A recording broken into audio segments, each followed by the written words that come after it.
Halo pemirsa, apa kabar Anda hari ini? Senang sekali Sarah dan Marlias dapat kembali menemani Anda dalam sebuah program talkshow yang inspiratif. Ini dia Bincang Sehati.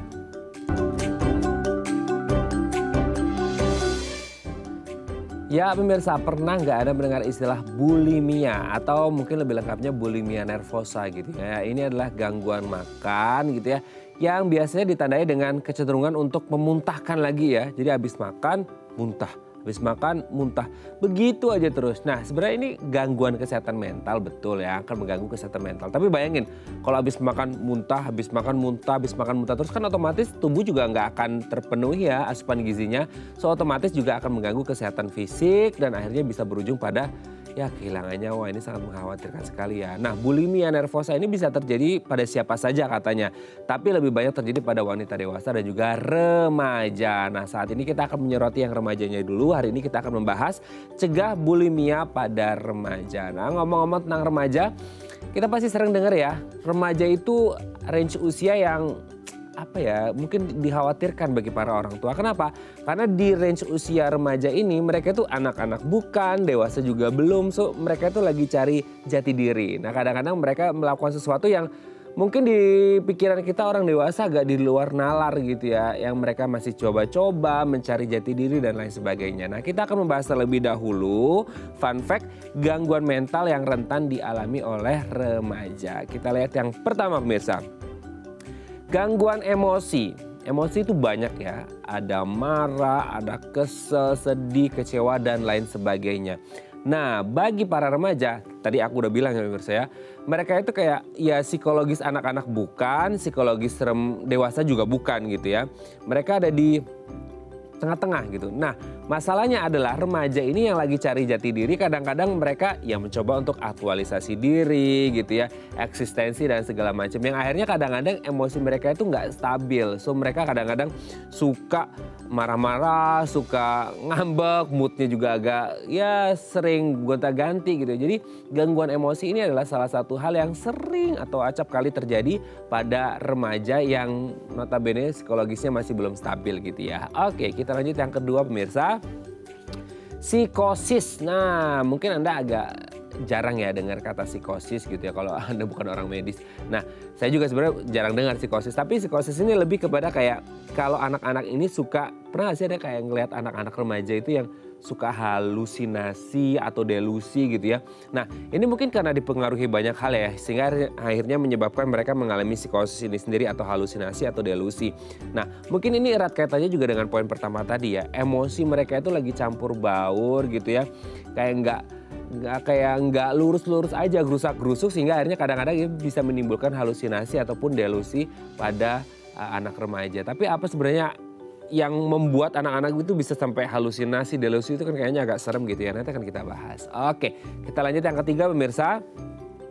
Menyakiti diri sendiri hingga bunuh diri. Aduh ini sering gak sih Anda ngelihat ya ada anak SMA gitu ya. Atau mungkin di awal-awal kuliah yang mereka kayak beban kuliahnya nggak ngerti ya. Karena mungkin beban kuliahnya kah. Atau mungkin beban hidupnya kah, background keluarga, permasalahan ini dan itu dan sebagainya. Hingga akhirnya mereka melakukan suicidal action atau tindakan mengakhiri hidupnya sendiri alias bunuh diri. Nah ini kan tindakan yang udah ujungnya banget itu udah Z banget gitu. Nah apa sih yang akhirnya membuat remaja-remaja ini sampai akhirnya yang tindakan yang mungkin yang paling ringan dari suicidal action adalah self harm ya. Menyakiti diri sendiri lalu kemudian berujung-ujungnya pada ya mengakhiri hidup sendiri. Nah itu sangat mengerikan ya. Kita sebagai orang tua atau kerabat atau keluarga menjadi support system terdekatnya harus tahu kondisi remajanya seperti apa. Oke kita lanjut yang keempat pemirsa. Perilaku pengambilan risiko. Nah ini sering banget ya. Tadi sudah di-mention juga di poin-poin berikut sebelumnya gitu ya. Remaja itu adalah orang-orang yang mencari jati diri, ingin aktualisasi, eksistensi, dan menemukan apa sebenarnya yang menjadi diri mereka sendiri. Kan gitu ya. Jadi akhirnya apa? Mereka ingin coba-coba. Ya sorry itu saya banyak yang akhirnya kayak temennya, ih enak tahu narkoba gini-gini. Waduh akhirnya penasaran ya. Rasa penasaran, curiosity-nya itu tinggi banget gitu ya. Levelnya itu udah tinggi banget untuk mencoba hal-hal yang kita itu sebenarnya nggak boleh ya narkoba, kemudian free sex dan lain sebagainya yang akhirnya mereka tuh kayak penasaran. Sesuatu yang akhirnya dianggap tabu, mereka akhirnya penasaran. Nah ini harus diwaspadai oleh orang tua, bagaimana bijaknya kita sebagai orang tua untuk mengedukasi mereka gitu ya. Supaya rasa penasarannya tetap terjawab tapi tidak melakukan hal-hal di luar norma yang berlaku seperti itu ya. Oke, kita lanjut yang terakhir pemirsa. Gangguan makan. Gangguan makan ini bisa terjadi karena banyak hal. Satu mungkin karena tadi ya gangguan emosi. Sehingga akhirnya orang emosian kadang-kadang stres, depresi, marah dan lain sebagainya, mereka agak susah makan. Tapi di luar itu banyak yang kemudian gangguan makan ini karena ya ini sebenarnya lebih banyak terjadi pada perempuan. Anda percaya nggak gitu ya? Ternyata lebih banyak terjadi pada wanita dibandingkan dengan pria. Mungkin karena salah satu halnya ya kalau dilihat sekarang kan look itu memegang peranan penting ya di lingkungan sosial kita. Mungkin karena itu juga, mungkin karena social judgment juga, mungkin karena emosi yang juga agak kacau balau. Nah itu tadi beberapa gangguan mental yang rentan dialami oleh remaja dan kami akan membahasnya sesaat lagi. Tetap bersama kami di Bincang Sehati.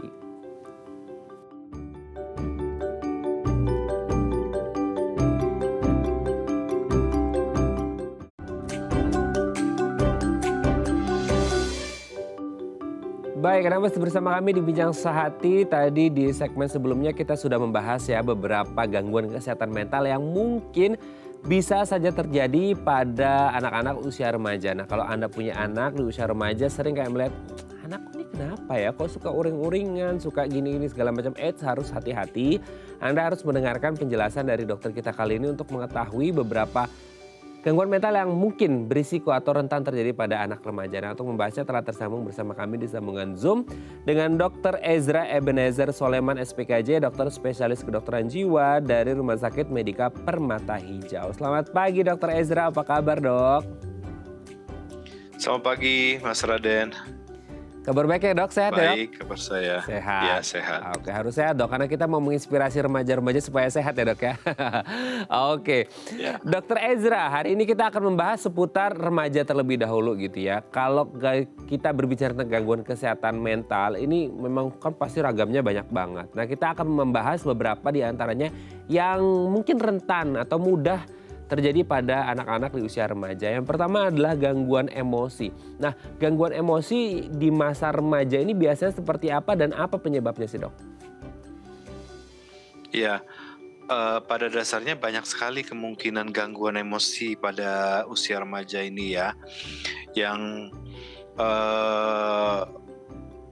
Yang paling mungkin menyebabkan ini ada banyak faktor. Tapi yang paling mungkin adalah perubahan hormonal pada usia remaja itu sendiri. Tadinya pada usia anak-anak belum ada hormon-hormon sesuai dengan jenis kelaminnya ya, yang belum terlalu berkembang pada usia anak.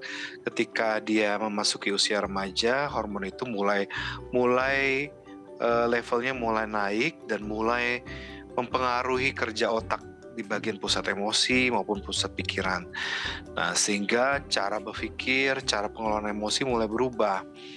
Dari situlah kalau memang seseorang anak remaja tersebut memiliki risiko untuk mengalami kondisi kejiwaan tertentu karena memang mungkin membawa gen untuk mengalami kondisi kejiwaan tertentu, maka bisa jadi kemudian berkembang gangguan emosi tertentu. Mulai dari gangguan susah untuk mengendalikan dorongan kehendak sampai dengan mudah rusaknya suasana perasaan ya, atau disregulasi emosi ya. Oke, jadi memang rentan sekali kalau kita berbicara tentang anak-anak remaja ya, memang mereka lagi cari jati dirinya mereka gitu ya dok ya. Oke dok, yang kedua adalah psikosis. Ini kayaknya agak serem ya kalau kita ngomong psikosis. Mereka tuh sampai katanya bisa halusinasi gitu ya, terus kemudian delusi dan lain sebagainya. Memang sampai bisa separah itu dok? Iya bisa. Dan halusinasi yang dimaksud bukan terminologi halusinasi yang secara umum masyarakat bilang, oh kamu halus segala macam, itu bukan ya. Halusinasi ini lebih ke gangguan persepsi sensori panca indera kita, di mana mestinya panca indera kita menangkap rangsang tertentu tetapi tidak ada sumber eksternalnya. Jadi misalnya mendengar suara tapi tidak ada sumber, tidak ada orang yang bicara. Nah, sedangkan delusi atau waham itu adalah suatu keyakinan tentang sesuatu yang tidak sesuai dengan kenyataannya. Dua kondisi ini terjadi utamanya di pusat berpikir, Hmm. memang ada gangguan kerja pusat otak berpikir. Dan untuk kondisi psikosis sendiri, dominannya adalah karena ada faktor genetik. Hmm. Jadi bukan serta-merta remaja, kalau dia nggak bisa kelola terus kemudian jadi psikotik, nggak begitu sih. Hmm. Jadi lebih tepatnya 1% dari populasi di dunia ini memang membawa gen untuk mudah mengalami kondisi psikotik ini. Oke, oke, oke. Jadi memang ada gen juga berpengaruh di situ gitu ya, Dok ya. Oke, Dok. Yang selanjutnya Ya, juga tidak kalah mengerikan, semoga tidak terjadi pada anak-anak kita lah ya, Dok ya. Itu adalah menyakiti diri sendiri bahkan hingga bunuh diri. Wah, ini kan sangat, wah kalau ini udah hubungannya sama nyawa ini, Dok, gitu ya. Ini gimana, Dok? betul, betul. Nah, memang ini sering sekali merupakan akibat dari kondisi kejiwaan yang lain. Hmm. Biasanya sih ada gangguan suasana perasaan yang sudah ada sebelumnya, alias gangguan emosi yang sudah ada sebelumnya. Nah, pada remaja bisa memang dia punya bakat untuk mudah mengalami depresi atau bipolar, atau nantinya ketika dia dewasa bisa mengalami gangguan kepribadian ambang, borderline Hmm. personality. Nah, umumnya kondisi menyakiti diri sendiri hingga mengakhiri hidup ini lebih banyak dialami remaja perempuan daripada Oh. laki-laki. Walaupun memang ada juga, tapi umumnya pada perempuan. Nah, tujuan menyakiti diri juga utamanya sebenarnya bukan benar-benar untuk mengakhiri hidup.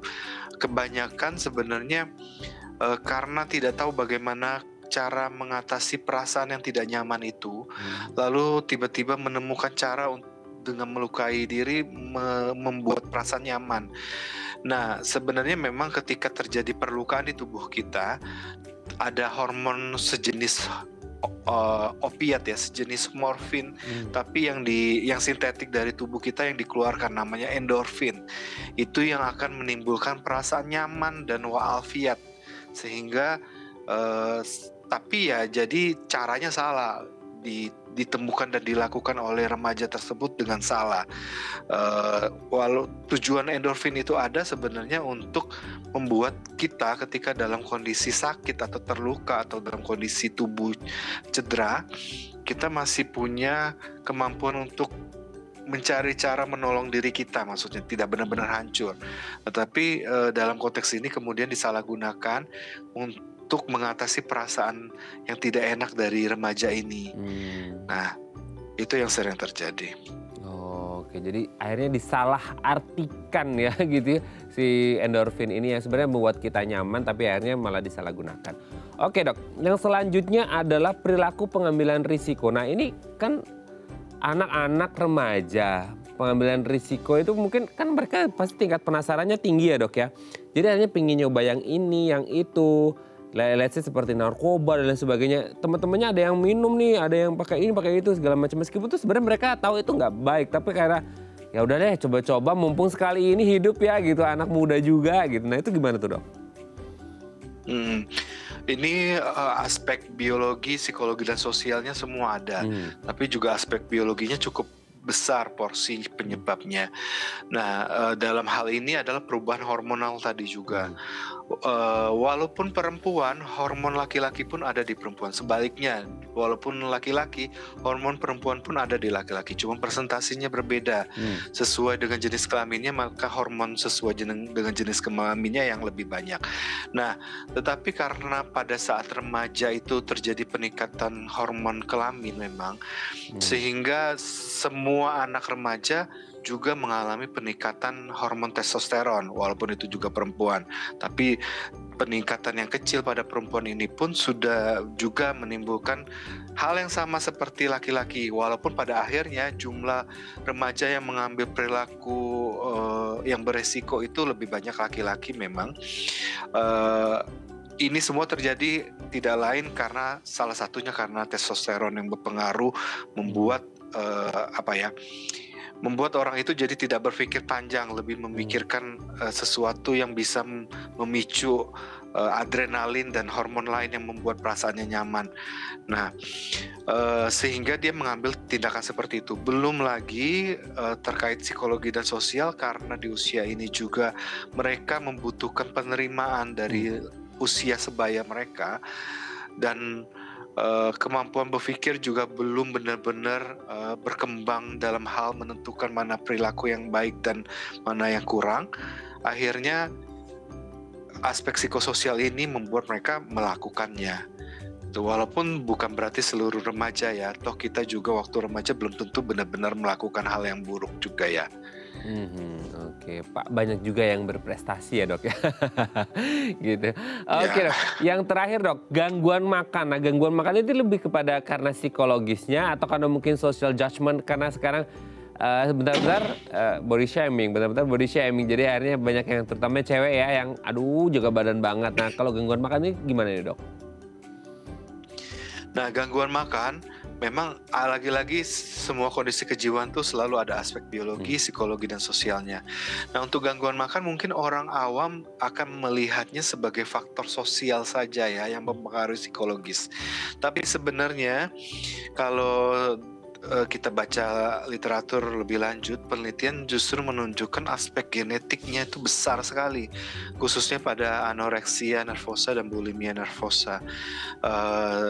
Itu besar sekali, ada faktor genetiknya yang mempengaruhi seseorang itu mengalami kondisi itu, dan tentu saja aspek psikososial dan tekanan dari lingkungan juga berpengaruh. Nah, jadi maksud saya, mengapa aspek genetik ini penting? Karena tidak semua orang mengalami ini kan. Atau bila kita bilang perempuan, tidak semua remaja perempuan juga mengalami ini. Betul. Terus bedanya apa? Padahal kita semua kan mengalami kondisi yang lebih mirip ketika remaja. Ada tekanan dari teman-teman dan sebagainya, itu kan semua orang kurang lebih mengalami hal yang mirip kan. Betul. Tapi kalau memang hanya karena itu, kenapa semua orang tidak ngalamin? Karena ada faktor genetik tadi. Karena ada faktor X-nya, nah faktor X-nya adalah genetik. Ini bisa berbeda-beda meskipun masa remajanya semuanya sama di lingkungan yang sama, tapi hasilnya bisa beda-beda gitu ya dok ya. Oke dok, terima kasih atas jawabannya. Next kita akan membahas tentang bulimia pada remaja di segmen selanjutnya ya dok ya.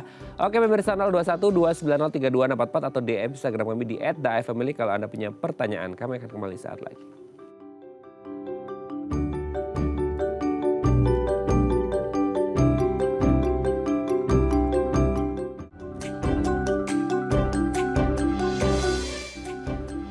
Baik, Anda masih bersama kami di Bincang Sehati. Kita masih membahas tema kita hari ini, cegah bulimia pada remaja. Kalau Anda punya pertanyaan di 021 2903244 atau DM Instagram kami di @daifamily. Kita masih bersama dengan Dr. Ezra Ebenezer Soleman SPKJ, dokter spesialis kedokteran jiwa dari Rumah Sakit Medika Permata Hijau. Dr. Ezra, bulimia atau seringnya kita mungkin kalau kita search bulimia di Google gitu, munculnya bulimia nervosa gitu. Nah sebenarnya bulimia atau bulimia nervosa ini apa sih dok? Sama istilahnya atau beda? Ada subnya lagi atau gimana tuh dok?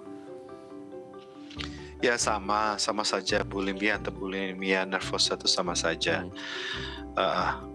Ini keadaan di mana sebenarnya bukan sekedar gangguan makan banyak terus dimuntahin ya, tapi lebih tepatnya tuh ada dorongan.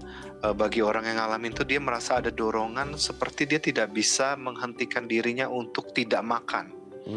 Sehingga yang terjadi adalah dia secara berkala punya pola makan yang berbeda dengan orang lain. Misalnya sejam sekali, 2 jam sekali dia makan.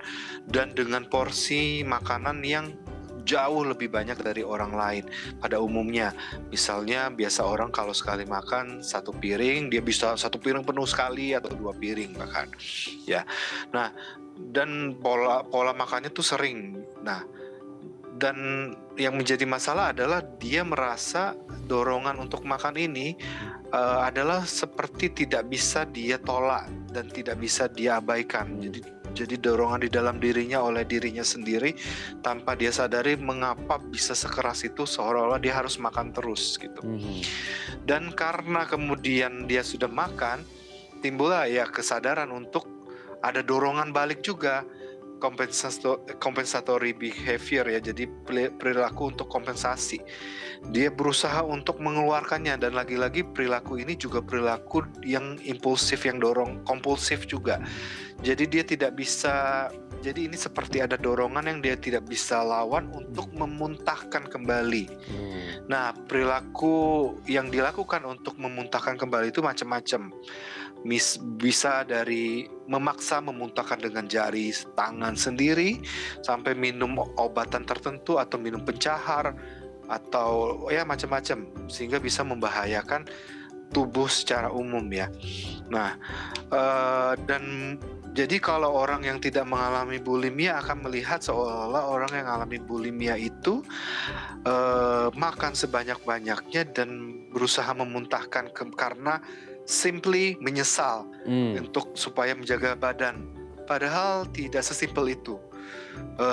Tadi yang saya bilang, betul mungkin ada aspek menyesal dan ingin jaga makannya, tapi lebih besarlah porsi dia tidak bisa mengendalikan dorongan kehendak untuk makan dan tidak bisa mengendalikan dorongan kehendak untuk ngeluarin lagi. Itu sih pada bulimia. Oke, tapi sebenarnya ketika mereka ngomongin ada kasusnya untuk ya jaga berat badan segala macam, sebenarnya mereka bisa mengombinasikan antara bulimia dan beberapa menurut mereka cara-cara yang lain nggak sih dok sebenarnya? Iya, memang ada beberapa orang yang menjaga badannya kemudian berusaha memuntahkan kembali dengan sadar, memang ada. Bisa juga kalau dia memenuhi kriteria bulimia, kita diagnosis sebagai bulimia juga. Tapi yang benar-benar bulimia murni itu pada umumnya kemudian berkembang, dorongan itu tidak bisa lagi dia hentikan, ada semacam sesuatu yang mengontrol dirinya sendiri. Walaupun dia sadar yang melakukan usaha itu ya dia sendiri juga. Jadi bukan seperti gangguan psikotik. Bisa juga ini suatu gangguan psikotik kalau dia merasa bahwa dorongan yang memaksa dia ada roh lain misalnya atau apa ya, ceritanya jadi berbeda, diagnosisnya jadi berbeda. Tapi kalau dia tahu dengan sadar bahwa ini memang dia sendiri yang lakukan, tetapi somehow dia tidak bisa mengontrol dirinya gitu. Mungkin tadinya dia memang sengaja, tapi kemudian menjadi suatu hal yang tidak bisa dia tolak. Itu ya seperti itu. Oke, dok, ini kalau kita ngomongin orang gitu ya, yang muntahin makanannya gitu ya, atau menolak makanannya, ini kan sering juga kadang-kadang orang agak bingung ya, ini bulimia atau anoreksia, kan kita sering dengar dua istilah itu. Nah sebenarnya kalau anoreksia ini beda atau sama dengan bulimia atau gimana sih dok kondisinya, atau ada perbedaan atau gimana tuh dok? Beda sebenarnya. Beda banget core masalahnya. Kalau bulimia tadi kondisi kejiwaannya, gangguan jiwanya adalah di adanya dorongan kehendak yang tidak bisa dia lawan sebenarnya. Bagian dari gangguan kompulsif dan impulsif sebenarnya. Jadi baik itu makan sebanyak-banyaknya secara berkala lebih dari biasanya, ataupun memuntahkannya sebanyak-banyaknya dengan cara apapun. Nah sedangkan kalau anoreksia, core masalah kejiwaannya itu adalah takut sebenarnya, cemas sebenarnya. Cemas apa? Cemas terhadap citra diri, bentuk tubuh, sehingga dan cemas takutnya ini berlebihan sekali. Dia takut kemudian terjadi peningkatan berat badan. Walaupun, nah ini dia yang menjadi masalah. Walaupun sebenarnya berat badan dia dalam batas normal, alias tidak terlalu gemuk, bahkan tidak gemuk gitu. Tapi dia memiliki satu persepsi tentang bahwa kalau dia ideal itu dia harus segini, sehingga dia membatasi jumlah makanan yang masuk karena didasari rasa takut tadi. Sehingga yang dia lakukan adalah membatasi jumlah makanan yang masuk dengan cara apapun. Termasuk kalau pernah dengar di podcast tertentu ada model yang tingkat nasional menceritakan bagaimana dia dan teman-teman modelnya punya pola makan untuk menghindari berat badan meningkat dengan cara pakai bola kapas dimasukin ke madu atau ke sirup atau ke apa, kemudian dia telan bola kapasnya kan. Nah itu termasuk tindakan-tindakan dalam rangka merestriksi jumlah makanan yang masuk dalam konteks anoreksia. ya. Nah, tetapi dia dengan tujuan masalah sosial itu bahwa dia harus punya bentuk tubuh yang baik. Kecuali kemudian berkembang ketakutan yang nyata Hmm. bahwa aku nggak boleh gemuk, benar-benar takut banget, maka ini benar-benar suatu anoreksia nervosa. Tapi Hmm. kalau dia melakukannya dalam konteks dengan sadar bahwa untuk menjaga berat badan dia walaupun ini salah, ya masih anoreksia juga, tapi bukan benar-benar anoreksia nervosa yang eh, klasik ya, seperti itu. Oke oke oke, berarti memang beda ya. Beda motifnya kalau antara bulimia dan juga anoreksia ini sendiri. Nah kalau gejala-gejala ada nggak sih maksudnya atau tanda-tanda bahwa si remaja ini kayaknya udah mulai mau ke bulimia nih gitu. Mungkin orang tua kan kadang-kadang nggak aware ya, kan ada anak yang lagi nggak nafsu makan nih mah gitu, atau lagi nafsunya justru lagi banyak-banyaknya juga gitu kan. Tapi kita nggak ngerti kan, dia masuk kamar mandi terus muntah kan, kita juga nggak ngerti. Maksudnya ada nggak sih gejala-gejala yang dilihat, entah itu pola makannya atau apa ya, behaviornya dia juga sehari-hari gitu dong? Biasanya orang yang menderita anoreksia nervosa dan bulimia nervosa ini biasanya juga mengalami kondisi kejiwaan yang lain biasanya. Entah cemas, entah depresi. Nah, jadi apa tandanya? Intinya ada perubahan perilaku dan perubahan ekspresi emosi yang bisa dilihat dari perubahan pembicaraan dan perilaku juga. Misalnya apa? Misalnya ya tadi, yang tadinya makannya normal, frekuensinya misalnya 3 kali sehari, sekarang jadi 5 sampai 10 kali sehari gitu, dan porsi makannya tadinya ya normal lah segini misalnya, sekarang jadi besar sekali porsi makannya. Ya kita perlu duga ini ada sesuatu sama dia. Atau kemudian dia menolak makan, yang tadinya 3 kali sehari sekarang jadi sekali sehari, itu pun porsinya kecil sekali. Atau kemudian dia juga tampak misalnya lebih banyak diam, lebih banyak murung. Atau kadang-kadang orang yang mengalami bulimia dan anoreksia juga mengalami gangguan suasana perasaan yang lain yang kemudian melakukan tindakan menyakiti diri tadi. Misalnya ternyata ada jejak cutting di lengan bawahnya misalnya.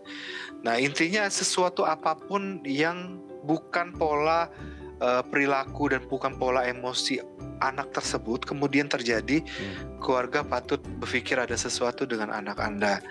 Nah, tetapi kemudian sikapnya yang paling penting itu ya, bukan tiba-tiba kemudian menginterogasi, kamu kenapa, kamu begini, kamu begitu. Tapi lebih tepatnya berikan waktu untuk lebih banyak bicara dengan anak Anda. Diskusi Jadi gitu, teman Dok, ya? gitu supaya dia nyaman. Biarlah inti masalahnya akan terkuak secara alamiah karena dia dekat dan yakin bahwa Anda bisa dipercaya. Oke, jadi intinya adalah komunikasi ya. Kalau Anda melihat anak-anak Anda yang terutama di usia remaja kok ada perilaku agak berbeda, segera bicarakan. Sifatnya diskusi ya, bukan interogasi. Karena kalau interogasi takutnya dia malah defensif gitu ya, Dok ya. Oke, Dok, nanti kita akan lanjut lagi di segmen selanjutnya ya. Oke, pemirsa 021 290 3244 atau DM Instagram kami di @dafamily kalau Anda punya pertanyaan. Kami akan kembali saat lagi.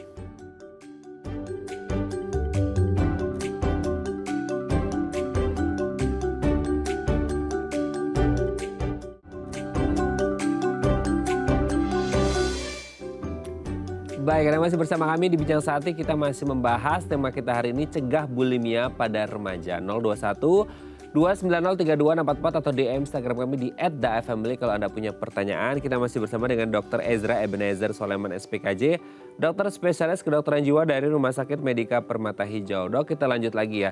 Tapi sebenarnya kalau kita berbicara tentang bulimia nervosa ini pada remaja, mungkin bisa disinggung lagi nggak sih, Dok? Kan tadi mungkin kita berbicara tendensinya lebih kepada remaja perempuan dan remaja ya, remaja dan remaja perempuan. Kenapa akhirnya bisa lebih condong ke sana sih, Dok? Oke, kalau secara statistik memang lebih banyak remaja perempuan ya. Misalnya 1:6 remaja, misalnya di antara 6 remaja cewek tuh ada 1 tuh.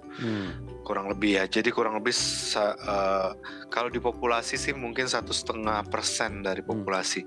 Atau misalnya di antara kalau cowok itu lebih sedikit memang, 1:40. Jadi kalau ada 40 di kelas cowok ya, ada satu yang mungkin bisa mengalami ini. Nah, eh, ini berkaitan dengan sebenarnya dengan mood, dengan gangguan mood yang cenderung lebih mudah terjadi pada remaja perempuan dibanding remaja laki-laki. Nah, kenapa remaja perempuan lebih rentan untuk alami gangguan mood? Ini juga gak lepas dari hormon perempuan juga, yang memang jadi hormon perempuan ini di satu sisi kalau kita lihat untuk kalau remaja laki-laki lebih gampang untuk mengalami kondisi psikotik, misalnya skizofrenia, ya. Nah, sedangkan untuk perempuan itu usia untuk mengalami skizofrenia itu lebih tua, 25 tahun ke atas, dan jumlahnya pun lebih sedikit dibanding laki-laki. Kenapa? Karena perempuan punya hormon perempuan yang berfungsi melindungi pusat berpikir dari mudahnya mengalami gangguan otak di pusat berpikir, sehingga perempuan lumayan terlindungi, tidak terlalu mudah mengalami penyakit psikotik gitu ya. Tetapi kelemahannya hormon perempuan ini justru menginduksi pusat emosi di otak perempuan, sehingga lebih mudah untuk perempuan kemudian mengalami gangguan mood, gangguan suasana perasaan. Nah, terkait dengan itulah kemudian bulimia dan anoreksia juga nempel di situ. Gitu. Masalahnya begitu sih. Itulah mengapa kalau secara biologinya mengapa bulimia dan anoreksia lebih banyak dialami oleh perempuan. Tapi yang menjadi rasa penasaran kita gitu ya, kalau orang mengalami gangguan kesehatan mental, apalagi kalau ini kan tidak hanya di dalam ya, maksudnya dia ada faktor kayak makan, memuntahkan makanan, ini kan benar-benar yang terlihat dan terasa gitu ya, baik secara mental maupun secara fisik. Nah, pertanyaannya, mereka ini, remaja-remaja yang mengalami bulimia nervosa ini, mereka sadar betul nggak sih, Dok, bahwa mereka ini mengalami bulimia? Kalau tadi kan anoreksia mereka sadar karena mungkin berat badan segala macam, tapi kan kalau bulimia tadi kan lebih kepada ada dorongan gitu ya, dari yang dari dalam pikiran mereka aja gitu. Nah, sebenarnya mereka sadar atau nggak sih, Dok? Baik anoreksia maupun bulimia bisa saja dua-duanya nggak sadar. Yang mereka sadar adalah, kok aku bawaannya mau makan terus ya kalau bulimia, atau kok aku bawaannya pengen muntahin lagi ya, atau si anoreksia ngalamin aku nggak pengen makan, aku nggak nyaman dengan makan, aku takut gitu. Dia sadarnya bahwa takutnya itu sebenarnya, tapi benar-benar belum terlalu, pada awalnya pasti belum terlalu ngeh ini apa gitu. Nah, tapi mungkin remaja zaman sekarang lebih banyak yang melek informasi ya daripada kita zaman dulu ya. Jadi kemungkinan lebih banyak yang lebih cepat menyadari kondisi yang dia alami daripada kita dulu. Begitu sih kira-kira ya. Nah, berapa lama akhirnya mereka mengalami bulimia nervosa ini sendiri? Apakah memang akan berlangsung seperti itu atau memang harus perlu penanganan khusus untuk menghentikan itu gitu, Dok? Ya, memang beberapa di antara mereka bisa hilang sendiri berjalannya dengan usia, kemudian pusat berpikir mereka semakin dewasa juga, pusat pengendalian impuls juga semakin baik juga dengan dewasanya mereka, dewasanya otak mereka. Bisa saja ada yang hilang sendiri, bisa kalau memang derajatnya tidak berat dan lingkungan kondusif mendukung mereka. Tapi cukup banyak juga yang kemudian menetap dan bertambah gangguan kejiwaannya, sehingga memang secara umum jadinya cukup banyak yang akhirnya butuh bantuan. Tapi sayangnya tidak banyak yang benar-benar menyadari dan mau benar-benar cari bantuan tenaga kesehatan jiwa. Banyakan dia cari bantuan dari keluarga atau apa, tapi juga bisa yang ada kemudian hilang sendiri, tapi bisa juga ada yang menetap beneran berubah bentuk jadi gejala yang lain. Banyak yang seperti itu, dan akhirnya mereka baru cari bantuan benar setelah dewasa dan setelah tahu kalau mereka ngalamin penyakit yang lain. Misalnya setelah mereka benar-benar depresi berat atau benar-benar sudah mau mengakhiri hidup. baru akhirnya mereka cari bantuan atau dipaksa oleh lingkungan untuk cari bantuan ke psikiater.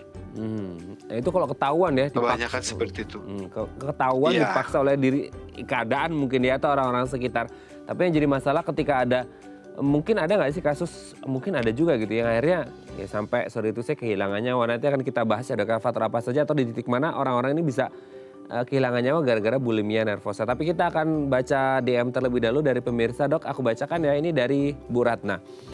Dok, adik saya perempuan berusia 17 tahun. Sejak kecil bisa dibilang dia gemuk. Nah, seminggu lalu saya memergoki dia memuntahkan makanan hampir setiap malam. Waduh. Orang tua saya juga kemudian tahu dan memarahinya dan dia mengaku sudah melakukannya hampir 1 bulan lalu. Gimana solusinya ya? Gitu. 17 tahun, sejak kecil gemuk, seminggu terakhir ketahuan sama kakak, sebulan jatuhnya ya. Sama orang keluarganya deh gitu memuntahkan makanan. Itu masuk ke kategori bulimia nervosa atau gimana dok? Dan solusinya kalau iya? ya sebenarnya belum tentu ini bulimia nervosa ya, karena gangguan makan itu sebenarnya ada banyak sekali. Ada yang memang gangguan makan memang bentuknya mau memuntahkan kembali juga ada ya, tapi bukan termasuk bulimia.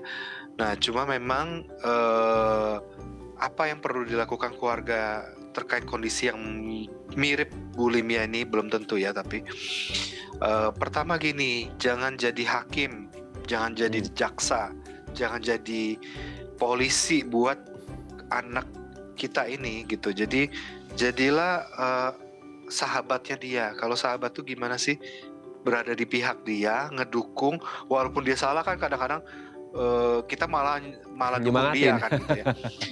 Iya, ya, tapi nggak perlu begitu juga. Tapi lebih konteksnya diam saja dan dengarkan dan jadi di pihak dia. Berikan banyak waktu untuk dia mengungkapkan perasaan dia yang sesungguhnya tanpa dihakimi, tanpa dituntut, tanpa belakangnya ujung-ujungnya dimarahin juga. Jangan. Itu satu. Nah, kemudian sambil jalan, kalau ini tidak berubah juga, memang saran saya segeralah bawa minimal ke psikolog anak ya, psikolog anak dulu. Nah, mungkin jalani 1-2 kali sesi. Kalau misalnya ternyata tidak ada perubahan juga, memang saya sarankan untuk ke psikiater. Jadi bawa anaknya ke psikiater. Kalau memang kemudian tidak membaik juga, seperti itu sih tahapannya. Oke Bu Ratna, semoga bisa menjawab ya. Jangan dihakimi, ngobrol dulu sama anaknya. Kita dengerin dulu ya curhatannya dia. Mungkin dia ada satu dan hal yang akhirnya memotivasi dia untuk melakukan hal tersebut. Kalau kira-kira udah ada masalahnya nih sini, cari solusinya mungkin ke psikolog anak dulu. Kalau memang belum ada hasilnya juga bisa ke psikiater ya. Nanti boleh tanya-tanya ya sama dokter Ezra.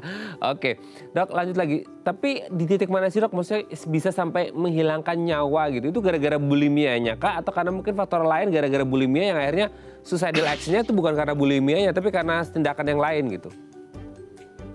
Ya bisa dua-duanya. Kalau dari bulimianya sendiri ya kadang-kadang memasukkan tangan pun ya, kalau yang ekstrim itu bisa membuat rahang ini bermasalah, bengkak dan sebagainya karena ya keseleo kan, atau cedera gitu. Nah, belum lagi kalau dia pakai bahan kimia tertentu untuk ngeluarinnya atau minum obat-obat tertentu untuk ngeluarinnya, kadang-kadang bisa ada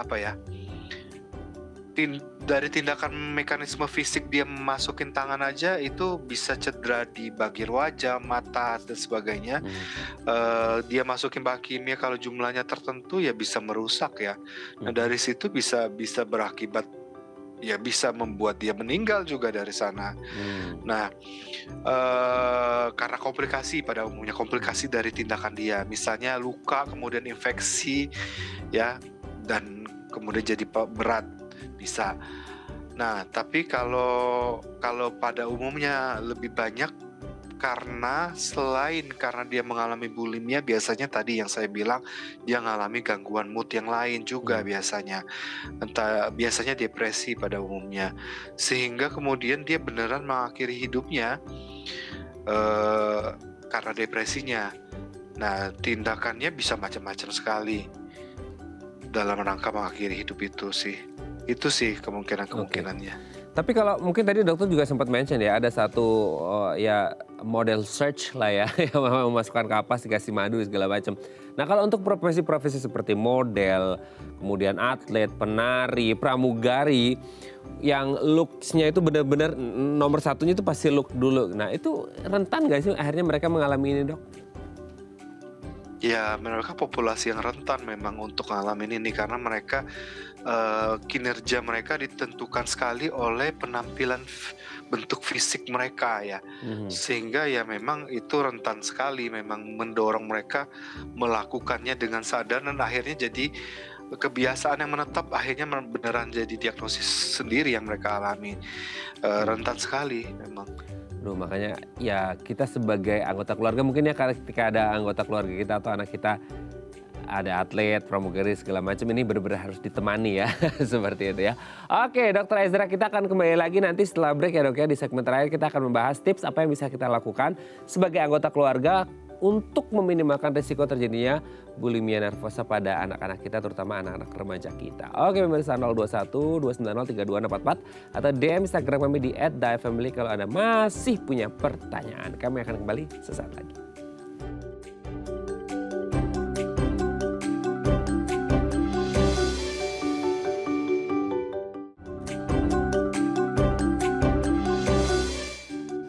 Baik, Anda masih bersama kami di Bincang Sehati. Kita masih bersama dengan Dr. Ezra Ebenezer Soleman SPKJ, dokter spesialis kedokteran jiwa dari Rumah Sakit Medika Permata Hijau. Dok, di segmen terakhir ini kita akan coba bahas gitu ya, tips atau hal-hal apa sih yang mungkin bisa kita lakukan sebagai keluarga untuk meminimalkan risiko terjadinya bulimia pada anak remaja kita. Yang pertama adalah meningkatkan rasa percaya diri dengan memberikan motivasi. Nah, mungkin ini lebih sifatnya quality time gitu gak sih dok untuk ngobrol sama anak kita gitu ya. Apalagi kalau mungkin orang tua yang di Jabodetabek kan karena ngejar karir gitu ya atau usaha akhirnya kayak waktu untuk anak-anak itu jarang. Itu penting gak sih komunikasi untuk meningkatkan percaya diri anak dok?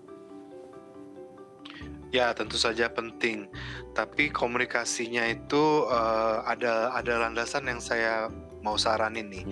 Ya, sebisa mungkin orang tua mengubah dulu cara berpikir kita. Seringkali kita melakukan pola asuh kita kepada anak kita berdasarkan apa yang pernah dilakukan kepada kita Yang kita ketika alami kita ya dok masih ya? kecil.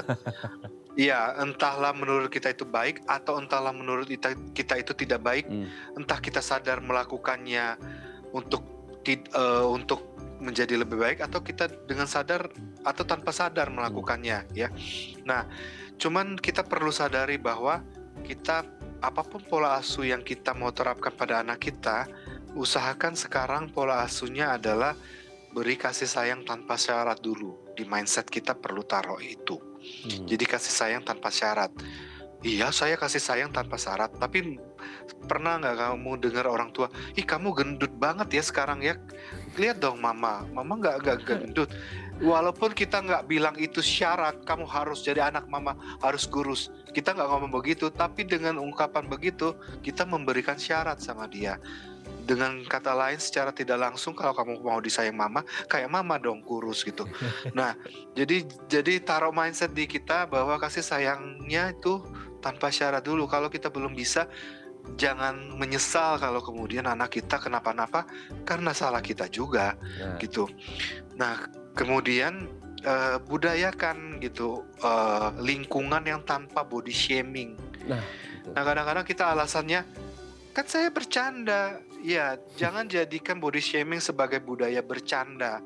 Jangan jadikan sesuatu yang kita ditegur alasannya bercanda.